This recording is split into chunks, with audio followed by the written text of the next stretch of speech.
Body के बारे में अवेयर होना है कि हमारी क्या स्ट्रेंथ है, क्या वीकनेस है। कुछ लोग होते हैं कि उनको पता नहीं है, वो सपोज कोई ऐसी चीजें घटना घट गई, सपोज वो रास्ते में चल रहे हैं, कुछ भी चीज हो गया उनके साथ, सपोज कोई थीफ है, कोई चोरी करने आ रहा है, या कोई उनका अटैक करता है, या कभी कभी जंगली जानवर भी आ जाते हैं, तो क्या रिएक्शन होता है?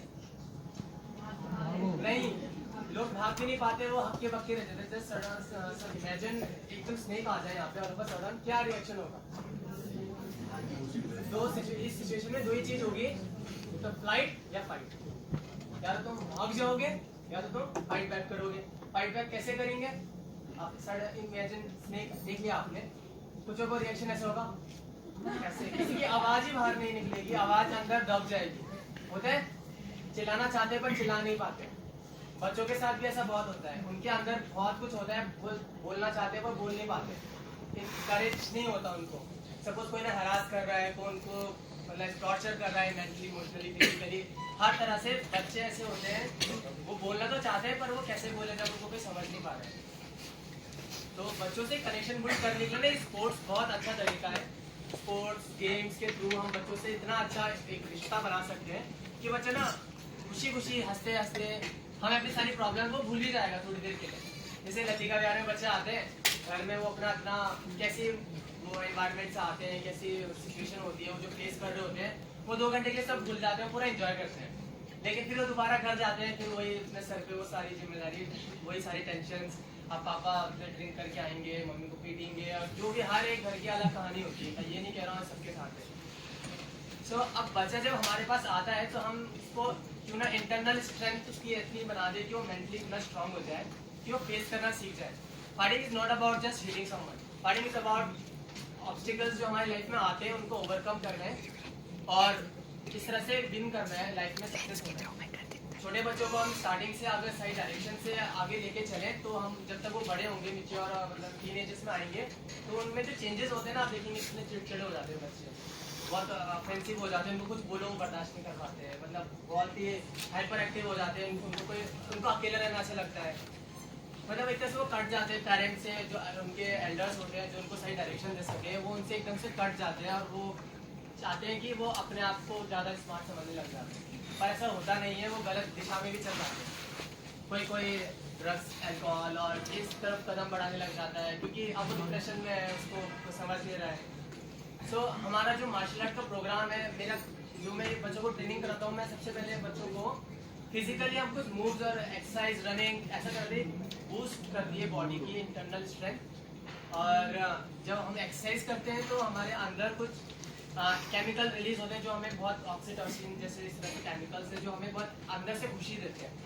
आपको लगेगा कि आप बहुत थक रहे हो तो आप थोड़ा सा 10 मिनट का अगर आप आंखें बंद करके थोड़ी योगिक ब्रीदिंग करो या ब्रीदिंग एक्सरसाइज या योगा करोगे तो आपको बहुत रिलैक्स फील होगा।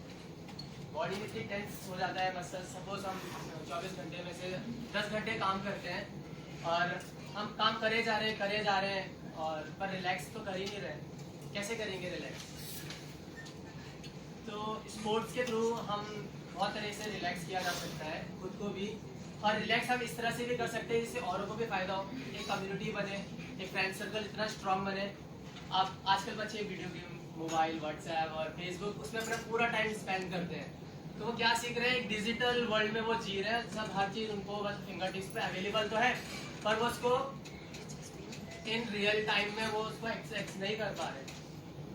होता है ऐसा, हमें लगता है कि हमें सारी नॉलेज है, पर जब वो वास्तव में रियल लाइफ में आते हैं, फेस करते हैं, तो वो टैकल ही नहीं कर पाते, वो घबरा जाते हैं। अब सपोज हाँ, उनको फेसबुक में, व्हाट्सएप में चैटिंग करना तो आता है, लेकिन जब वो वास्तव में जब जाते हैं किसी से बात करते हैं तो वो हकलाने लग जाते हैं, उनको कॉन्फिडेंस नहीं आता, फेयर इतना होता है, स्टेज में नहीं खड़े हो पाएंगे।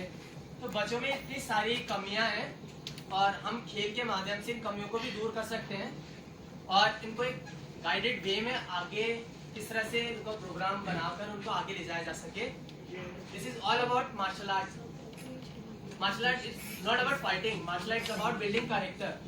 बच्चों के अंदर कैसा कैरेक्टर हम बिल्ड करें, हम उनको स्टार्टिंग में वो बीज उनके अंदर डालें, जब वो बड़े हों तो उनको अपनी लाइफ में छोटी छोटी ऑब्स्टिकल से उनको फाइट करना है। तो यही हमारा लतिका विहार में जो मैं बच्चों के साथ काम करता हूँ, तो मैं यही देखता हूँ, बच्चे के ऊपर पढ़ाई का प्रेशर है, और वो करना भी चाहता है, लेकिन अब ऐसा होता है ना, जब वो खुद से करना चाहे तो वो ज़्यादा अच्छा करे, लेकिन जब कोई इस पर प्रेशर डाले कि तुम्हें करना है, तब बच्चा कर भी रहा होगा, वो तभी भी नहीं कर पाता, फिर तो वो बोलते हैं यार कहाँ फंस गया।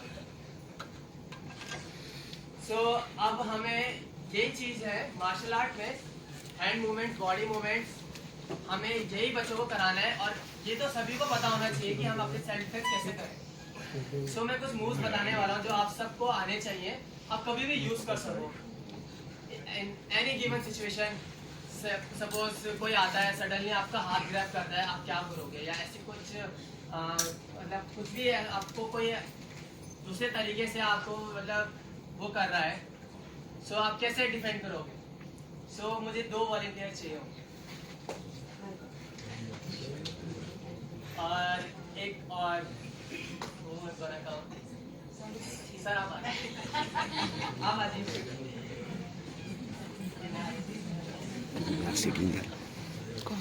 जस्ट आपका सबसे उन्होंने हाथ ग्रैब करा है, ऑलराइट।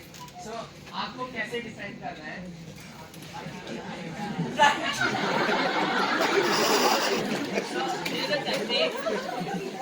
ये थंब है जो हमारा, एक थंब है और एक ये 4 फिंगर्स है। 4 फिंगर्स ज्यादा स्ट्रांग होगी, ये किलर थंब कौन ज्यादा इसको होल्ड कर सकता है, 4 फिंगर्स में ज्यादा स्ट्रेंथ होगी ना। सो अब सपोज हमने इनको इस तरह से पकड़ा है, there are 4 fingers and there are only 1 thumb. अगर आप इसको थंब की डायरेक्शन में पुल करो तो ये जल्दी से रिलीज हो जाएगा, और आप दूसरे हाथ से भी इसको ऐसे करके इस हाथ से आप फिस्ट पकड़ेंगे, alright, and push upward. So easy. No matter how strong someone is, and you are too strong, you are. या आप एक बार ये चीज करेंगे, फिर आप इसे पकड़ेंगे, अब आपको ये देखना है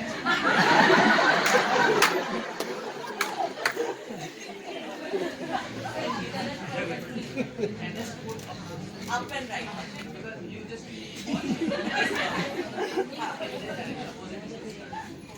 मतलब ऐसे करना है ऊपर।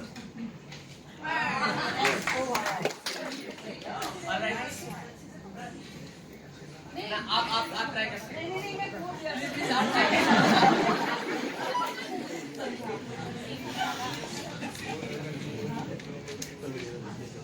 तो हमारी अंगूठे के यहाँ से ग्रिप थोड़ी कमजोर होती है, अगर हम अप साइड पुल करें, अगर किसी ने ऐसे पकड़ा तो डाउन साइड अगर पुल करेंगे तो ग्रिप से हम छूट सकते हैं। तो ये बहुत बेसिक मूव है, हमें पता होना चाहिए कि अगर कोई हमें जबरदस्ती पकड़ रहा है, हमें हाथ को किसे छुड़ाना है। और एक दूसरा मूव है, बॉडी में कुछ सेंसिटिव पार्ट्स होते हैं जिनको हम हल्के से भी टच करें ना, तो हम क्या बोलते सामने वाले को थोड़ा इंजर्ट कर सकते हैं और खुद को प्रोटेक्ट कर सकते हैं। अब हमारी ये जो लाइन है, पूरी बॉडी लाइन, ये जो लाइन जा रही है बहुत सेंसिटिव होती है।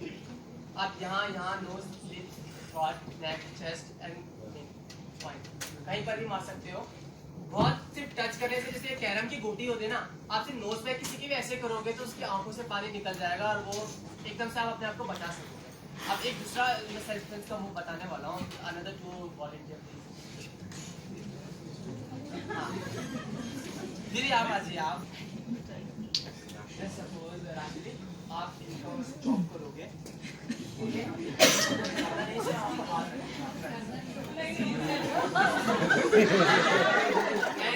आपको कुछ नहीं करना है, आपको बस नोज पे हल्के टिप करना है और ये तुरंत आपको छोड़ देना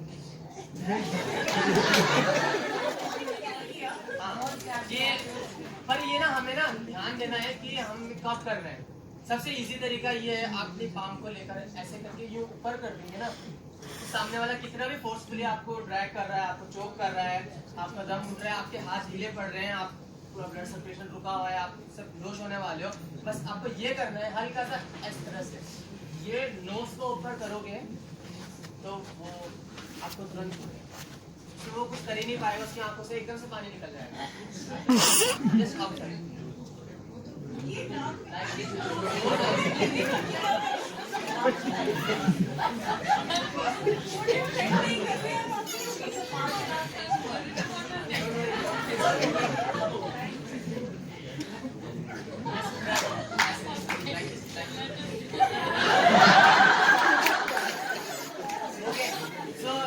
सभी समझ गए ये मूव क्या है। आपको इस तरह से ये चीज ऐसे ऊपर करना है सामने वाला आपको छोड़ देगा। आप कभी ऐसे तो करना मत, क्योंकि ऐसे जरूरत पड़ेगी नहीं। और अगर कभी पड़ भी जाती है ना तो ट्राई करना कि सबसे सेंसिटिव पार्ट जो हमारी नोज है और उसके ऊपर हमारी आईज है, कोई कितना भी पावरफुल हो, कितना भी कैसा हो, और आपको मतलब जरूरत पड़ती है कि उनको बचाना है, तो आप इसको इस तरह से यूं करके आईज को भी ऐसे कर सकते हो।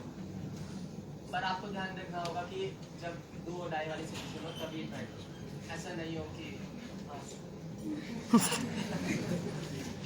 ओके। सो ये जो बेसिक मूव्स है ये हम तभी कर पाएंगे जब हम ना मेंटली बहुत प्रिपेयर्ड हो, आपके पास गन हो, पर सिचुएशन ऐसी आई आपके हाथ ही काम ना करे, आप कांपने लग जाओ, क्या फायदा उस गन का? होता है ऐसे। तो मैंने वही बोला कि हमारे अंदर कॉन्फिडेंस कैसे आएगा? वो कॉन्फिडेंस तभी आएगा जब हम रोज अपने आप को टाइम देंगे, रोज 10 या 20 मिनट फिजिकल हेल्थ के लिए निकालेंगे, थोड़ा एक्सरसाइज करेंगे, थोड़ा बॉडी मूवमेंट, थोड़ा वॉक, जॉग, थोड़ा स्ट्रेचिंग, से हमें पता चलेगा कि हाँ सेल्फ डिफेंस ऐसा नहीं है कि हाँ एक्शन हमें बहुत स्ट्रॉन्ग ट्रेनिंग करनी है। सेल्फ डिफेंस सिर्फ यहाँ से होता है। आपको लगता है कि हाँ आप बहुत डेंजर में हो, आपकी मतलब आप कुछ भी आपके नीचे से पत्थर भी उठा सकते हो, आप बहुत उससे तो लास्ट मोमेंट में आपका माइंड कैसे रिएक्ट करता है सिचुएशन के हिसाब से, बस सब कुछ यहाँ से गवर्न होता है। ऐसा नहीं है कि आप अगर हाँ आपकी चोट लगी है आपके हाथ में, आप नहीं कर सकते हो, खुद को बचा नहीं सकते हो, कोई सोचते हैं कि मैं बहुत पतली हूँ, मैं बहुत हैप्पी हूँ, मैं नहीं बचा सकता खुद को, तो ये सिर्फ बाहर की बात है। मेन चीज है ब्रेन से, माइंड से आपको स्ट्रांग बनना है। माइंड से स्ट्रांग हम तभी बन सकते हैं जब थोड़ा टाइम निकालें अपने लिए। देखिए हम जब एक्सरसाइज करते हैं, अब इसके लिए हमें ना ब्रेन को बहुत वो रखना पड़ेगा एक्टिव। कुछ एक एक्टिविटी में बताता हूँ, पता चलेगा कौन कितना एक्टिव है। थोड़ा मेंटल चैलेंज है ये। आपको ऐसा करना है, एक थंब ऐसे निकालना है और एक फिंगर ऐसे निकालना है। ओके, अब इनको स्विच करना है ऐसे करके। इससे पता चलेगा कि आपका ब्रेन, आपका कोऑर्डिनेशन कितना स्ट्रांग है। ऐसे अगर आता है तो गलत है, ऐसे भी गलत है। आपको एक थंब और एक finger, thumb and finger, switch saddle से पास करें। हो रहा है ऐसे नहीं,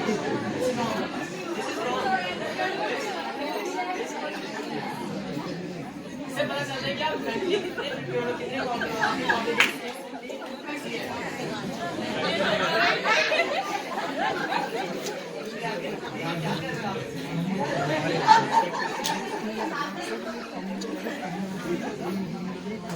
7-7 कर एक करके नहीं, 7-7।